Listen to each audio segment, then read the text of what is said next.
सभी को जय माई की, जय श्री महाकाल।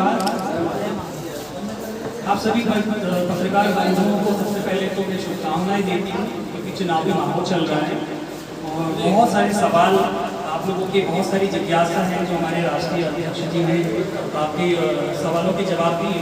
वो उनके भाव हमारे सनातन के प्रति, राष्ट्र के प्रति, हर जो सनातनी है और राष्ट्र भक्त है उसका स्वभाव ऐसा ही होता है, क्योंकि हम राष्ट्र का कहीं ना कहीं पतन होते देख रहे हैं। मैं एक साधारण शब्दों में कहना चाहूँगी कि मैं कैसे समाज से हूँ, चाहे आप कुछ भी कहें, कोई राजशाही परिवार से नहीं, कोई नेता आपके परिवार से नहीं, किन्नर समाज आप हमेशा देखते हैं कि दर दर की ठोकरें खा के आपके दरवाजे पे आते हैं।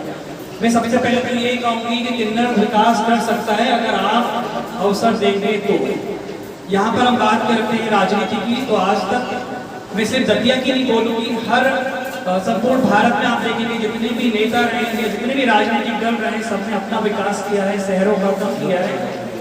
एक किन्नर समाज एक ऐसा है जो किसी राजनेता वर्ग से नहीं आता है, राजनेता परिवार से नहीं आता है, और ना कोई राजशाही परिवार से हो कि हमारी आस औलाद के लिए हम पूंजी इकट्ठा करेंगे, भ्रष्टाचार करेंगे। ये बात सत्य है और ये आप भी जानते हैं। आज अगर मैं राजनीति में आई हूँ तो राजनीति में आने का उद्देश्य ये कि निस्वार्थ भाव से वास्तव में जो भ्रष्टाचार मचा है और विकास की बात सब करते हैं, लेकिन विकास कोई नहीं करता है। ये मैंने जमीनी स्तर पे देखा है, क्योंकि किन्नर समाज जमीनी स्तर से मतदाताओं से, हमारे जजमानों से हम जुड़े होते हैं। जब भी हम कहीं बधाई मांगने जाते हैं तो कई समस्याएं होती हैं, विकास, पेयजल, स्वच्छता, रोजगार, आपने कहा नीति, वाकई में बहुत सारी ये मुख्य मुद्दे हैं। क्योंकि जब समाज शिक्षित होता है तो अधिकारों को समझता है, और मुझे लगता है कि हमारा किन्नर समाज बहुत अशिक्षित है। इसके पीछे सबसे बड़ा कारण है पुरानी धर्रे में चलने वाली राजनीति, जो स्वयं का विकास करती है और जनता का विनाश करती है। बहुत सारे सवाल, बहुत सारे जवाब होते रहते हैं, लेकिन हम विकास की बात नहीं करते हैं। मैं ये कहती हूँ कि मुझे नहीं पता इससे पहले जो भी राजनीतिक दल रहे उन्होंने क्या किया, क्या नहीं किया। मैं क्या कर सकती हूँ वो मैं करके दिखाऊंगी, अगर आप अवसर देंगे तो। मैं किसी की बुराई बताने के लिए नहीं आई हूँ, मैं किसी की बुराई गिनवाने के लिए नहीं आई हूँ, मैं अपनी अच्छाई प्रदर्शन करने के लिए आई हूँ। अगर आप एक्सेप्ट करेंगे, आप मौका देंगे, तब हम किसी भी प्रत्याशी की बात करते हैं, सुनते हैं। आपका दतिया आपका नहीं है, ये हमारा भी है, हमारा समाज यहाँ मौजूद है, लेकिन कहीं ना कहीं वंचित वर्ग से हम भी आते हैं। वो वेदना, वो दर्द और बहुत पीड़ा किन्नर समाज झेलता है।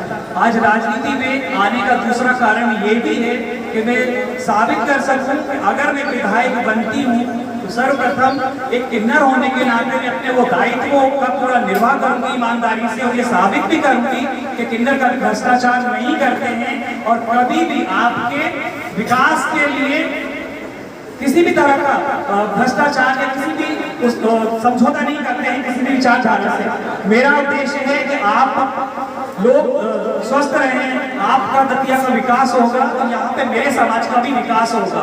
आज किन्नरों की भी क्या दुर्दशा है वो आपसे छुपी नहीं है। कम से कम अगर हमारा किन्नर समाज आता है तो भ्रष्टाचार खत्म होगा, देश में विकास होगा, क्योंकि किन्नर समाज अपने लिए नहीं आपके लिए जीता है। आपको खुद ये आपने देखा होगा कि जब भी हम आते हैं तो आपके लिए दुआ करते हैं, आपके लिए प्रार्थना करते हैं, हमारा कुछ नहीं, क्योंकि आपका विकास, आपकी समृद्धि ही हमारा लालन पालन करती है।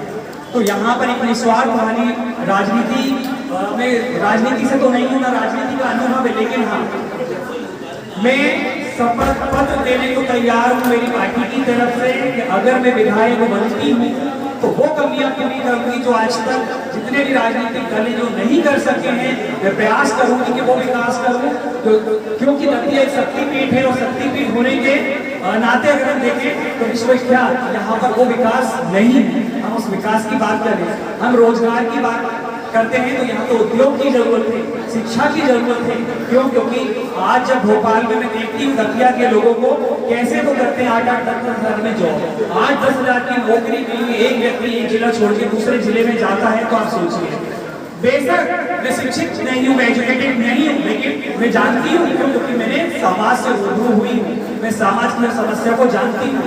और मैं वो नेताओं में से नहीं हूँ, वो राजनीतिक क्षेत्र से नहीं हूँ कि बड़े बड़े बातें करके मुकर जाएं। किन्नर समाज हमेशा आपके बीच उपस्थित रहता है 365 दिन। जहाँ बधाई होती है वहाँ बधाई मांगता है, जहाँ समस्याएं होती समस्याओं का समाधान करना भी जानता है। श्याम दाम दंड भेद, काली और काली हमारे में बहुत प्रसिद्ध है।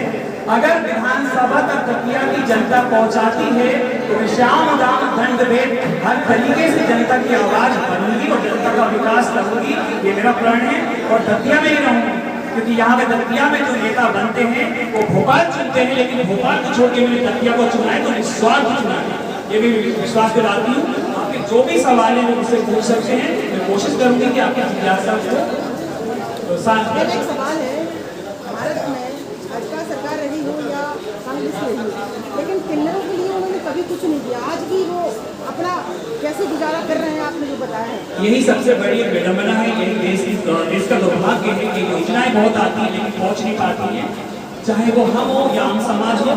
मेरा उद्देश्य यही है कि मेरे जीतने के बाद सबसे पहले कि जो भी वंचित वर्ग हैं, जो भी शासकीय योजनाएं उनको ईमानदारी से उन तक पहुंचाना, उन योजनाओं की जानकारी देना और उन योजनाओं का उनका लाभ देना। चाहे वो किन्नर समाज हो, चाहे महिला वर्ग हो, चाहे पुरुष वर्ग हो, चाहे बच्चे हों, चाहे वृद्ध हो, सभी के लिए मेरा रहेगा क्योंकि हमारा समाज हर वर्ग से जुड़ा होता है।